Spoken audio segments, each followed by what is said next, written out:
Hello, ladies and gentlemen. Welcome to episode 401 of the Drunk Testers podcast. Our host, as always, I'm Tyler. And joining me with the man, the myth, the legend himself, Sir Colonel Gables. What's up, buddy? I'm feeling pretty fine, honestly. After Christmas, everything else is going fine. I'm glad my Niners won today, so I'm very stoked about that. But otherwise, it's been sort of mellow since moving. Yeah, that's good. I'm sure right now. But how have you been doing, Tyler? Really good actually. Yeah, it's like got a nice little, it's day after Christmas, Saturday night, and finally have a nice 3-day weekend here, which has been fantastic. I had to work 11 straight days between my two jobs. So I was already in like the burnout phase going into that 11-day stretch.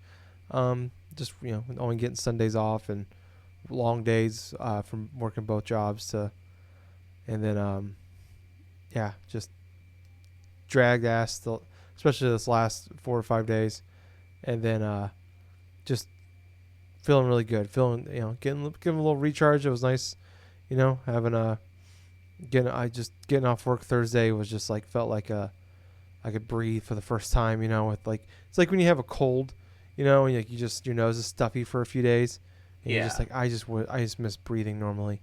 That's just how it felt. It was just like, oh, it's just after it's been a hectic few months for me, big life changes and starting new jobs and working a lot on top of that. So it's like pretty much just having a Sunday off. So it's like Sunday is supposed to be my day off to rest, relax, and get your kind of refocus and all that. And but it's like Sunday's also my day where I have to get everything done in as well. So it's like grocery shopping, laundry, spend time with Louie, record the podcast, at the podcast, not complain about doing the podcast. I love doing the podcast, but it's just like that's my day to like get everything done. Also have free time, enjoy football, maybe try to get a nap in, all that. So it was nice, to today, just threw on some football and be able to sit here and it's I'm like, oh man, it's only Saturday. And it just took like an hour and a half long nap, and it was fantastic, Gables. It felt so good. And then like Thursday night, I got a little buck wild. Got home and took a full Advil PM. Slept for 11 hours. It was so good. That sounds amazing. Oh my God, it was so good. I needed it so bad.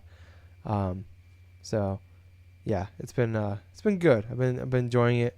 But I wanted to, we're gonna be doing our top 10 list tonight. But before we get into that, Gables, I want to ask you, how was your Christmas, buddy? You know what? Christmas was fine, honestly. I'm very happy because the gifts that I did end up giving were actually pretty effective. I mean, my little brother got plenty of movies that he wanted and stuff. I actually managed to not get one, but like a couple of gifts from my mom because, for one, she needed a new iron. Two, she wanted a window. She wanted like a freaking mirror inside of the bathroom, like the center bathroom. So not only did I buy one from the Home Depot, but I actually installed it inside the bathroom for her. So all that shit is done. And the coup de grace or something like that. At my workplace, I ended up finding a snow baby that she didn't have. And what these snow babies are, there's these little holiday decorations and stuff around Christmas time, right? And these little kids or something dressed up in this, like, they're all white and this and that, in terms of design. And this one is a particular one that had like a little cart or something, like these stars or something in it. So my boss, bless her, all the bits, man. It's like she decided for all of us this year and stuff that she would, instead of like say giving things that she didn't know if we needed or anything else like that, she said that she would pay for whatever like items that we wanted inside the store. Like a limited one item per person, this and that. And so that's how I ended up finding things on Friday. No, nice. On that Thursday. It's Wednesday or Thursday. But anyway, I know my details are kind of sketched right at this moment. I mean, hell, I just got done with my day of work and I got this stuff going. But yeah, she paid for my little holiday gift. She helped me find like a little tin or something like that to put it in alongside the little paddings and stuff. God. I know it's like someone actually helping me with a gift or something for someone else and this and that. I was kind of blown back by that, but yeah, my mom opened it yesterday. She very much enjoyed it because Cool. she's been asking me for like months or something like that. Oh, do they have any snow babies inside that store? Do they have like any of this inside there? And like, so yeah, that was fun, and I thought it was kind of hilarious too. It's like there was a couple gifts for me, but it's like it was as you would expect, because my mom thinks I don't buy clothes for myself. She goes forth and goes to the coastal store and stuff and buys like some socks and some like shirts. And for some odd reason, I don't know why she did this, and I think it's because of a conversation we had previously throughout that last week. She buys me a fucking ice cream machine, a fucking ice Nice. cream maker, dude. That's the gift that keeps on giving, man. Well, you would think that, right? I personally don't have a problem, say like with the ice cream machine itself, but it's the middle of goddamn winter. Gables, I ate a What? pint of ice cream before we did this podcast, okay? And that's not even a joke. I ate a whole pint of Haagen-Dazs caramel Jesus cone. Christ, dude. I fucking love ice cream. I'll eat ice cream right now. I'll go to Dairy Queen right now. No, it's closed. But I'll go tomorrow. I know. No, man. It's the thought that counts, really. Yeah, But it's like, yeah, they were fine. They were nice gifts or something like that. Nothing like gaming related or whatsoever. She asked me whether or not if I wanted like a gift card or something like that. And you know what? Me being, I was like, I don't want any fucking gift cards or any type of the shit. But anyways, yeah, the Christmas was fine throughout, all throughout the day. It was fine, pretty much.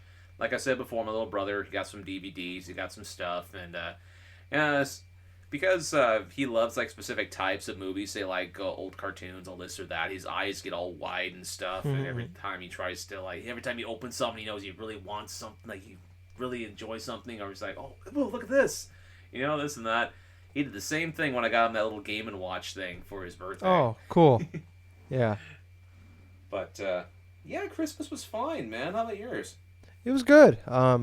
We did my family and I did ours on Thursday night.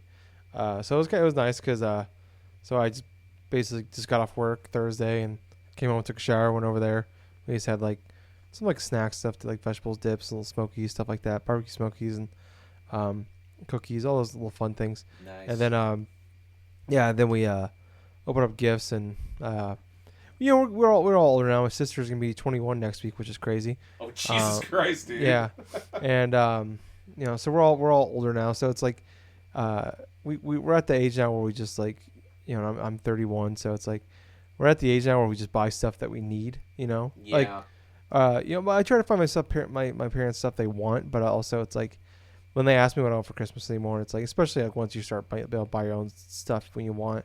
Like I never really asked for like video games, things like that, or sometimes I'll ask for like a game that I wanted to play but I never got around to, stuff like that. Or right. But it's like this year, like so like both my my main job, like I work for one of the big delivering companies out there, and my second job I deliver pizza, so I spent a lot of time in a vehicle and walking outside, and it's fucking cold. It was like -9 the other day with like 30 mile per hour wind, so it was miserable. And my parents bought me a bunch of like long underwear, things like that, stuff to put under my clothing. So that's been nice. That will be nice. Like I already had like one, or I had 2 pairs, but now I'll have basically I'll have a pair for every day of the week, which is great. Oh, that sounds amazing. Yeah. So that'll help quite a bit. And then jeans, cause I need jeans, cause I have the innate ability to rip the crotch out of like all my jeans. So I do the same thing. Yeah. So I had like plenty of jeans. Like 6 months ago, I had like probably 5-6 pairs of jeans, which is more than I probably ever had in my entire life. And I I was down to like 2 pairs. So Shit. My parents bought me a couple pairs, so that's nice. So I have plenty now. And then what else did they get me? Oh, I was telling you before the show, I was like kind of irritated with like my nerd stuff. Like I had all my amiibos, and like, since during the lockdown, we're not spending a lot of money on, going out or anything like that. So I was like, oh, I'm gonna, You know, so we order food every now and again, and like we'd watch movies. So I spent a lot of my excess money I had on like going crazy on like Funko Pops and like little gaming statues. I was getting really crazy into that.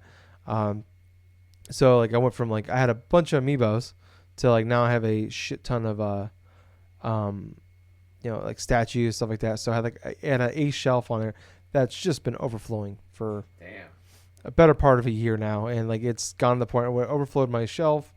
And this is like a cheap Walmart one I had, and like it was like moving over to like my computer desk, and my computer desk was like cluttered, and there's just shit everywhere. And like I was telling you for the show, like everything was like it just felt claustrophobic in here because of like really just because of that shelf and how much shit I just had like smushed on there, and it, like you couldn't even see any of it. It just looked bad and it was dumb. So I was telling my sister like I'm like, guys, give me another shelf and I'll figure it out so I can spread it out a little bit. But she actually found me these really cool like shelves that are like open. There's no walls on them or anything like that. It's really easy to put together. They look really nice. And she bought me one, and my parents bought me another one. And then my sister came over Friday on Christmas and helped me because I have no fashion sense or how things look like in a house. Like I just put shit up and then I'm like, that's good. You know, like I don't know what makes. I'm like, like I don't know. I don't know how like things look or color schemes or all that. So she came over and helped me like organize it, make it look nice, and then organize my whole living room area. So that was really nice. I really appreciate that. So definitely feels like, especially being home for 3 days, having a 3-day weekend, it makes it feel a lot nicer in this house. Just makes it feel more open. Makes it feel like there's a lot more room than it was before, Right. and just overall, it just feels nicer here. It feels more homey. As I kind of make it more my own, So and then also having just my computer desk, like I have tons of room now, on here, which is just fantastic. I have a few things I still want to buy.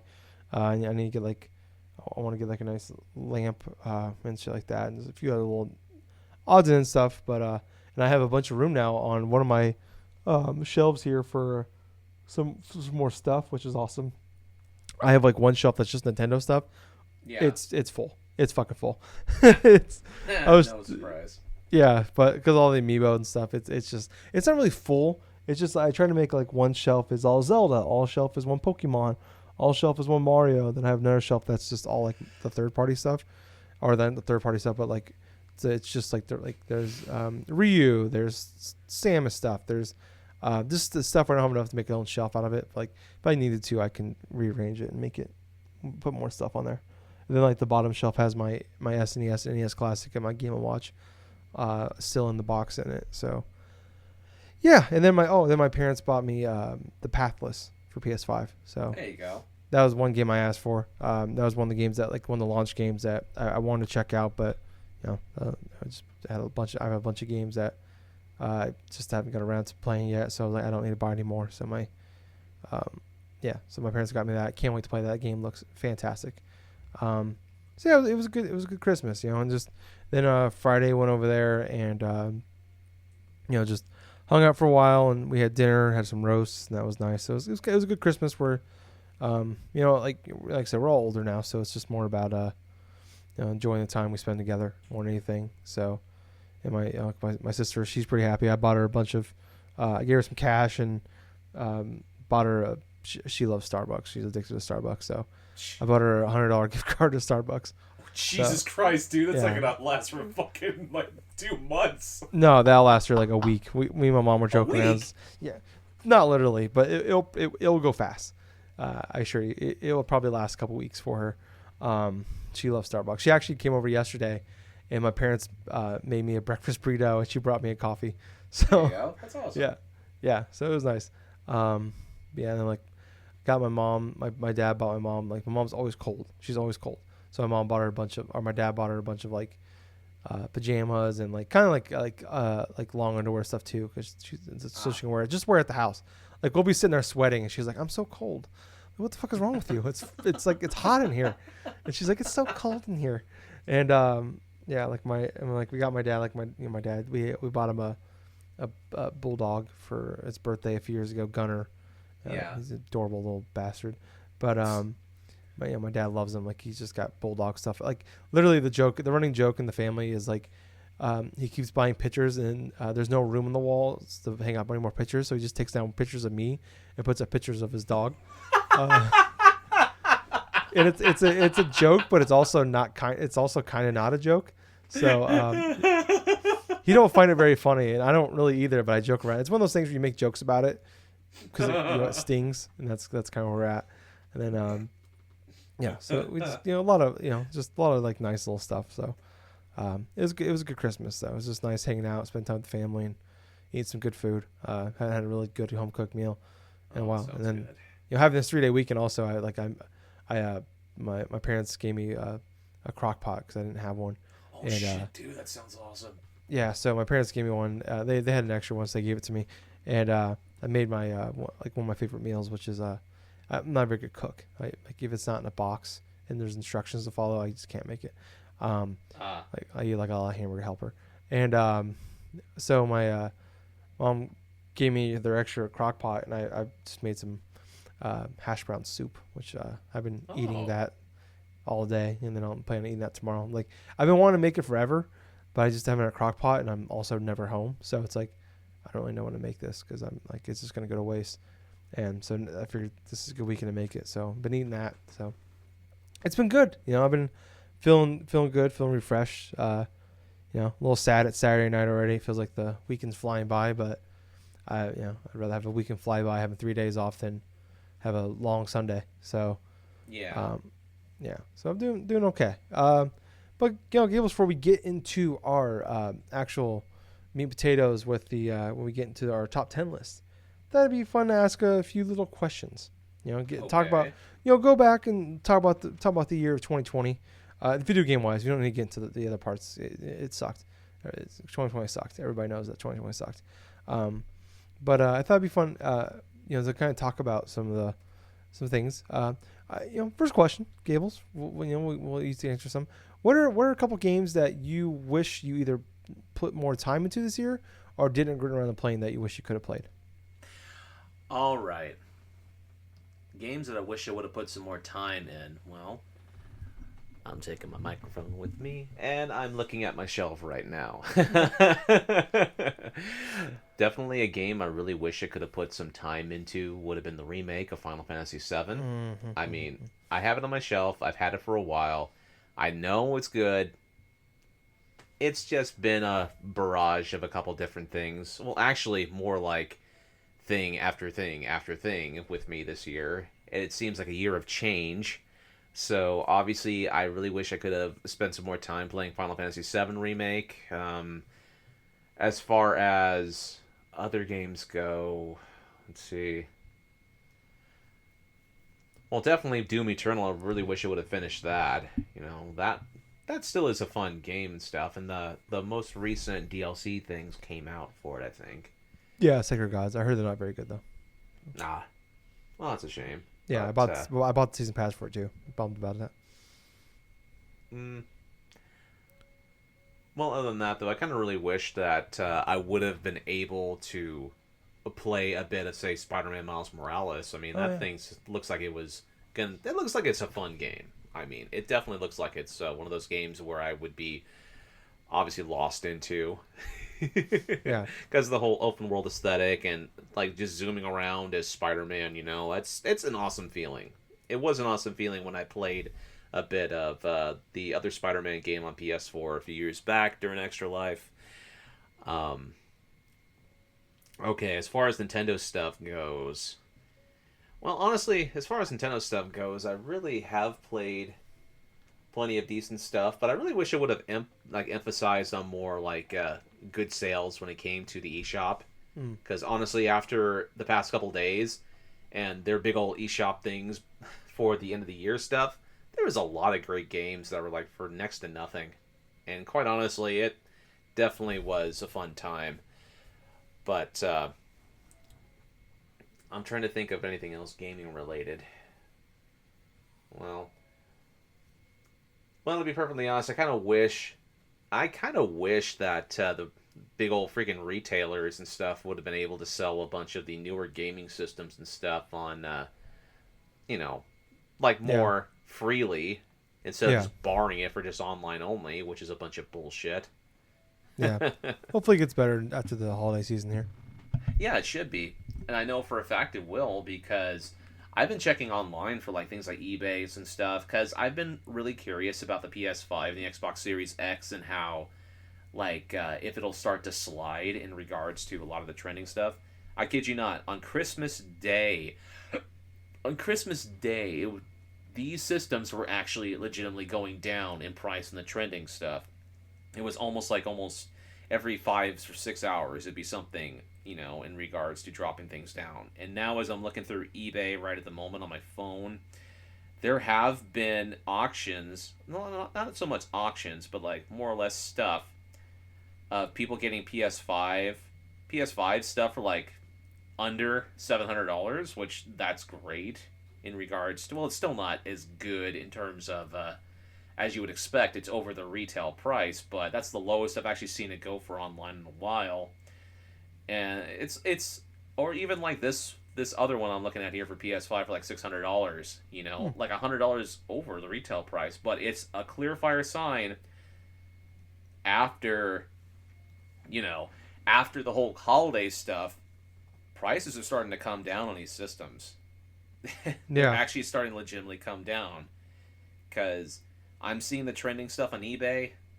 Like the digital version of the PS5 was actually, it was at $900 at one point, and now it's dropped down to about $850.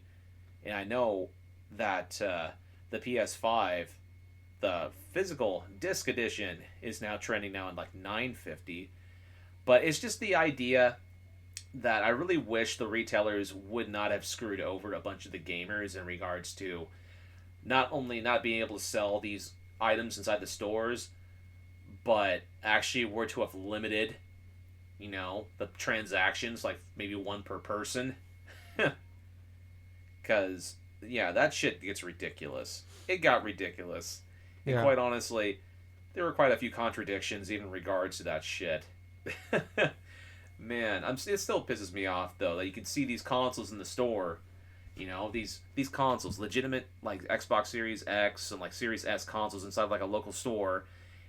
You could actually check to see that they're in their inventory and everything at one point, and even to the point where they have the signs on the front end of their stores or even at their electronics section, and they tell you to check like the site and the listings for these damn consoles are not even on the site. At least not for the Walmart app that I'm using. Because, fun fact, I've been checking to see if there's an Xbox Series X or a PlayStation 5 physical or digital version on that Walmart site through the app. It doesn't show that. It doesn't show these consoles at all. It only shows the Xbox Series S. And honestly, no. There's like a double standard going on here. It's like almost like an endless loop. They want you to go one way, but the other way, you end up going the other way. So it's like a freaking loop and a half. But yeah, if there was anything I really wish that would have been better, it would have been the launch of both the Series X and the PS5, because I kind of feel like because of the launch of both of these systems, they pretty much kind of stumbled out of the gate. Yeah. Well, what about yourself, Tyler?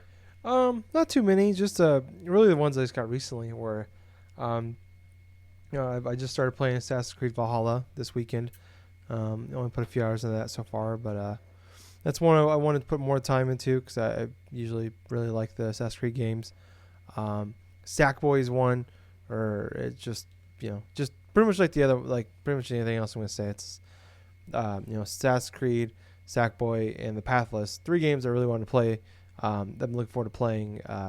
Just kind of got drowned in the launch games for the consoles, and I played a bunch of other games at launch instead, and just never really got time to really sit down and play those ones. So those really it. Nothing too crazy for me. I feel like I dabbled in the stuff that pretty much everything I at least wanted to check out, or just either kept playing because I liked it or fell off because I didn't.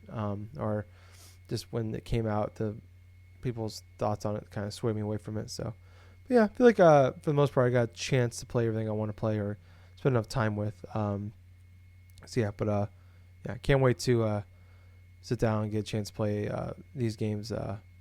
Finally, maybe have a little more free time here now that the holidays are over to play some games. Next up, Gables, what's your biggest surprise video game for 2020? Biggest surprise video game? Okay. Honestly, looking back at stuff, and even including a lot of the games that I did end up playing,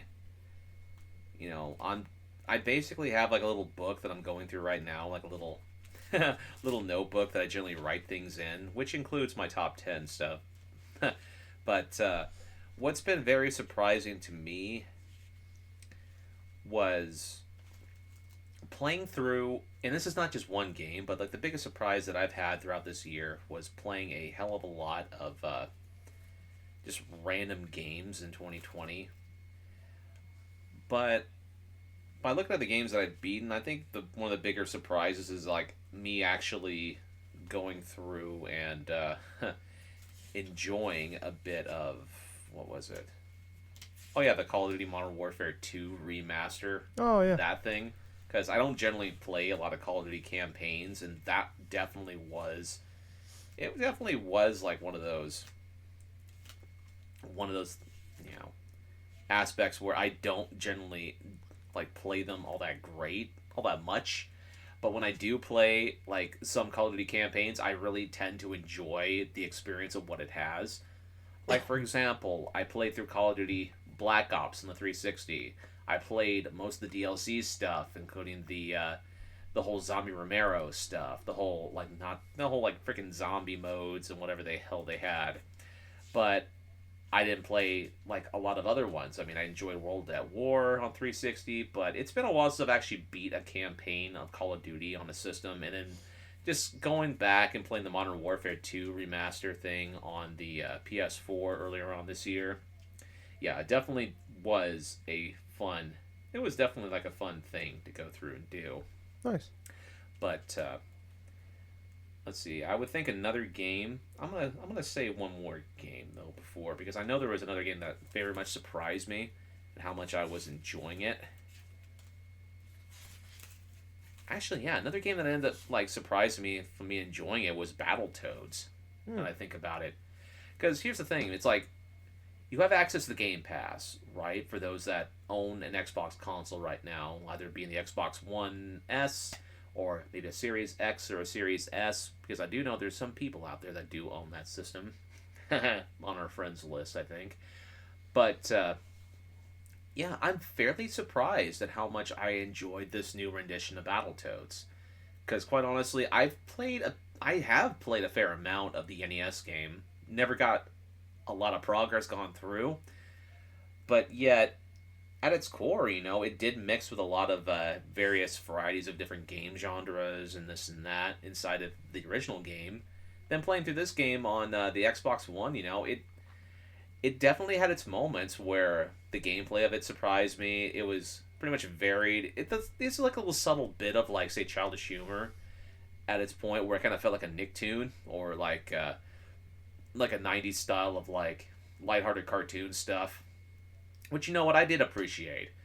I mean, I know there were some people that had like a lot of negative things to say about the Battletoads like game from 2020, but at the same time, it was definitely one of the better games to release this year. And quite honestly, it was on Game Pass like day one alongside other games like, say, Streets of Rage 4, to where these games were fun, easy to pick up and play. If you want to play some like co-op with people, you can and stuff. But the overall quality of it, at least it entertained me the whole way through, which actually I was rather surprised, because I thought the game was going to be like complete garbage. Yeah, no, I was the same way on that one, where I felt I had zero interest in everything I heard about the game going up to it. Was everybody who said that played like demos at PAX and E3 is like, it's not good. And yeah, the game was trying to be really good. But mine is actually one. This is a game that was announced. People want this game for decades. And it was announced back in 2016. I had zero interest in this game. from 2016 E3 all the way to literally the day, the launch day, and I just said fuck it. I was bought into the hype, and just everybody talking about, got excited. Final Fantasy 7 Remake. Yeah. Just did not, like I said, didn't have a care in the world for that game at all, and I don't know what it was. I watched a few reviews about it. Just kind of got hyped up hearing people like freak out about it on like Twitter and Facebook, and I'm just like, oh fuck, man, it's like this. Like, I don't know why, but I really want to play this game. And you get that FOMO feeling, and it's like the fear of missing out, and you're just like, all right, fuck it, like it happens to me every now and again, probably once, twice a year, a game will come out, and I'm like, oh, okay, fuck it, I'm jumping in. And I'd say 80% of the time, I end up not liking the game at all. And this is one of those cases where it blew me away. Ended up plowing through the game, did all the side missions, and took me like a month to beat it, but I had a blast all the way through playing that game. Gables, my last question for this little mini podcast we're doing here is, what was your biggest disappointment for? Actually, I had one more question after this. What was your biggest disappointment for a game in 2020? Okay. Oh boy, he's getting prepared. Yeah, I am getting prepared. Uh-oh. So, barring Cyberpunk with its disorganization and a lot of the ranting and raving that I did last week in regards to its release, that's not my biggest disappointment for this year. My biggest disappointment for the year 2020 is definitely a game that has been divisive, and it definitely has been something that people have either loved playing it or they have absolutely hated playing it. I already know what it is. All right. All right. Yeah, I know. Let's talk about Black Ops Cold War. Let's talk about it.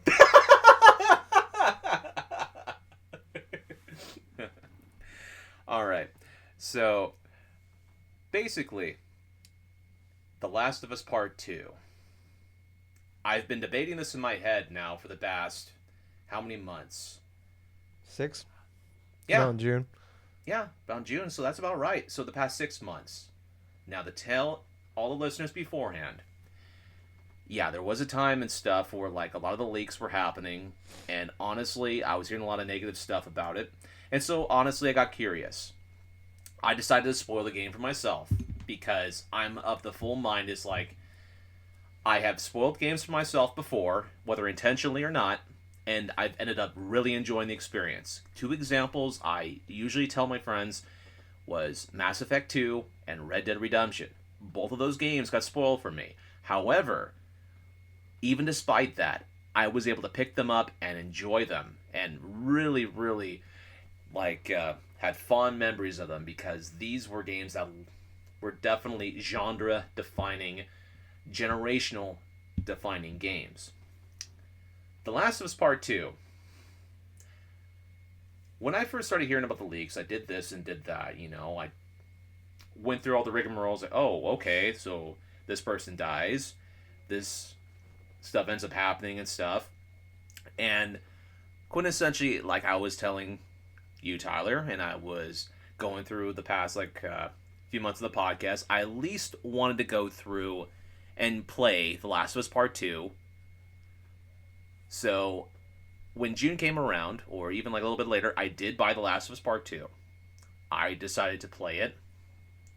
And, to be perfectly honest with you, I played roughly around 11, 12 hours of the game.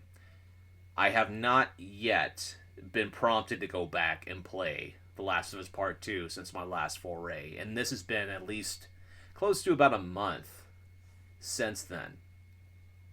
Now, the reason why I would consider The Last of Us Part 2 my most disappointing game of the year, barring all the craziness inside the story,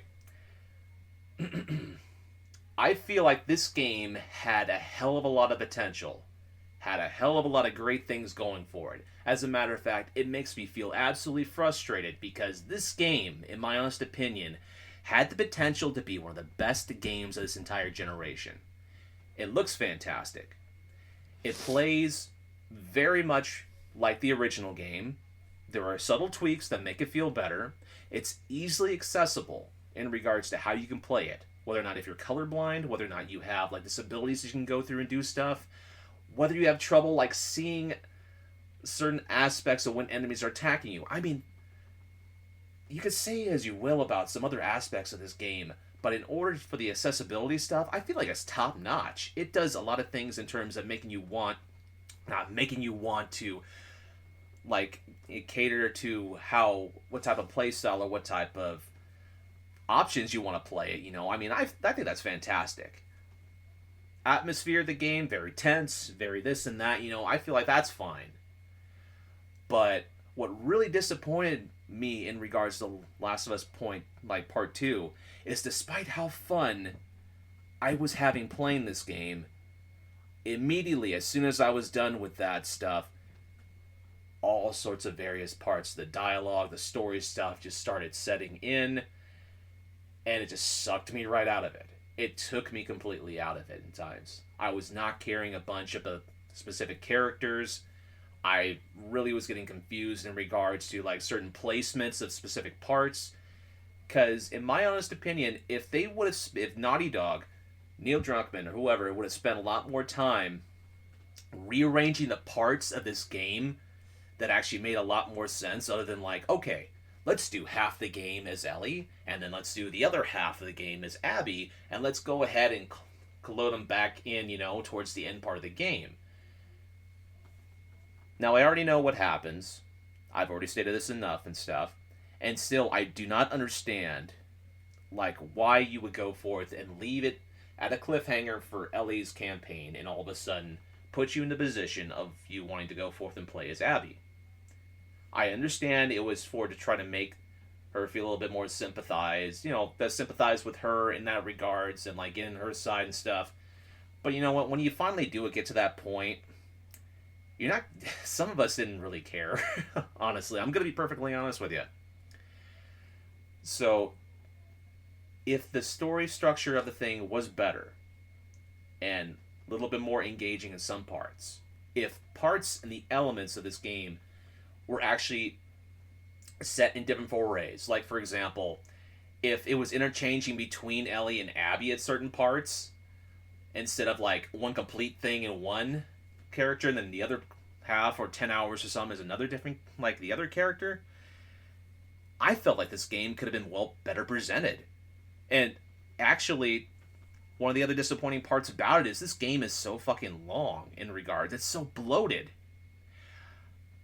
The best thing I've actually enjoyed about The Last of Us Part 2 is literally the first day in Seattle, where you get to explore different parts of different parts of the city, facing off against the Seraphites inside of that craziness and stuff. I think it's once day 2 or day 3 hits, but that whole emphasis on exploring Seattle, going to the Seraphite battles and stuff, battling against the different types of the clickers and stuff, the infected, that stuff, when it sticks to what made The Last of Us, the original Last of Us, like, more engrossing and more like inside of its own theme, that was more reminiscent to the original game, I actually felt it was pretty damn good. But as soon as you get done with this part, it just feel like everything was elongated, or everything else was like a little bit longer in terms of tone or dialogue or something like that, or the story. And it really sucked me out of the experience. There's a reason why a few weeks back I said that The Last of Us Part 2 is Misery the game. Because it didn't matter how much fun I was trying to have, or enough fun moments that I was literally having with this game, immediately I would get sucked down almost to a subterranean level where it made me feel like, no, this is absolutely horrible. You're a terrible person for going through and having to do this option, this option, and this option that the creator wants me to go through with. And honestly, like I was stating previously, I've been going through these thoughts inside my head literally for the past 6 months, like whether or not, okay, I can understand this, but this is not like this. I like games like this, but this is not like that. And overall, it just leaves me with an overall negative experience in a lot more disappointment than happiness in regards to how much I've gone through and played The Last of Us Part 2. So it feels like, my honest opinion, if I had to rate this game based upon the 12 hours that I've played of it, and since I don't really have a lot of motivation to play it at this moment in time, if I do want to finish it or not, dude, this definitely feels like a middle of the road type of game for me. I don't agree that it's like a game of the year type of like contender. I can understand that people really like the game and the way it portrays itself through like aspects of the stories or like aspect of this or that and stuff, but I honestly 100% feel that there is at least 10 to 12 different games that are a lot better that were released this year than The Last of Us Part 2. Okay. Well, mine biggest disappointment of 2020 is a game we didn't know even existed until just a few months ago. It just came out last month. It's Hyrule Warriors Age of Calamity. Oh man, something I thought I'd never say. That went from being like my most anticipated game of the whole year. Well, not of the whole year, but of going into the end of the year, to quickly becoming a game it's still a good game. It's just my biggest issue was it's padded out way too much. Right. Like the first game was fine because it was just story mission, story mission, story mission, story mission. There's like 16 of them, I think. You could beat the game in like 8 hours.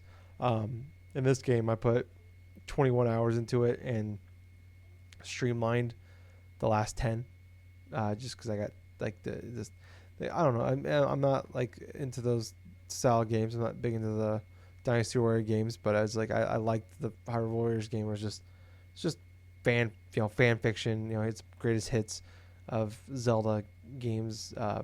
Everybody just brought together, and this one being, it's the last stand of Hyrule and all that, and like how it happens, and they basically tell you, like, they basically tease that like you're gonna find out what happened, and that was like, I feel like what kind of built up and everybody was talking about was like, oh cool, we finally get to see what happened, like we get to see them fail, like I want to see that, I want to see what happened and get more into that backstory, and it's like, it's just its own, it's a spoiler for this game.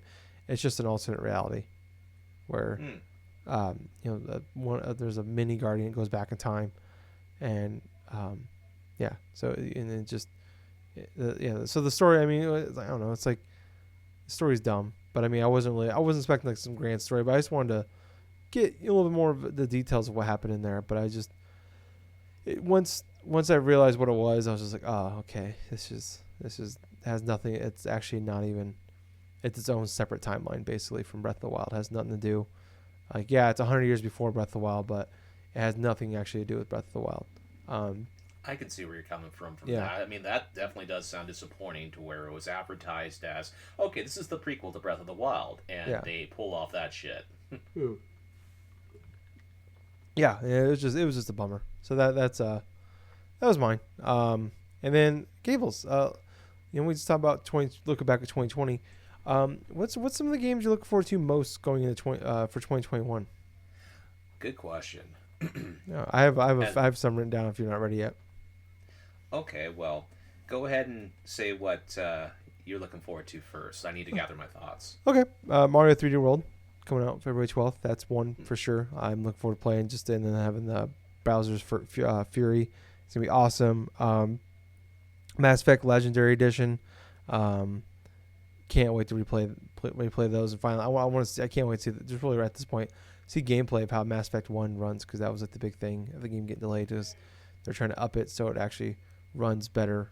Because I mean, the first one is fantastic, one of the all-time great games, but didn't run very well.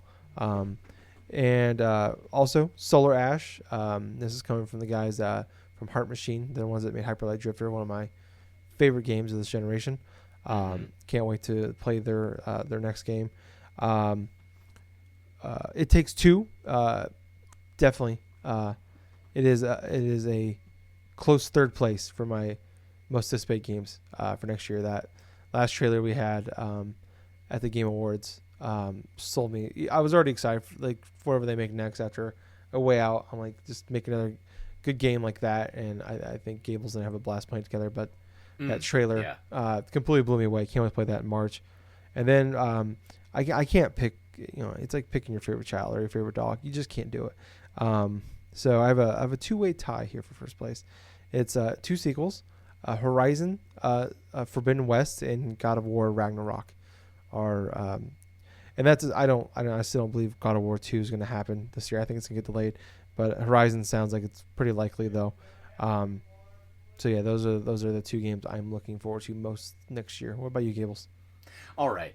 So when it comes to games released in the next year, I definitely am interested in that Mario 3D World that's coming to Switch with the Bowser's Fury DLC. That looks like it's going to be an interesting addition to that game already. Yeah.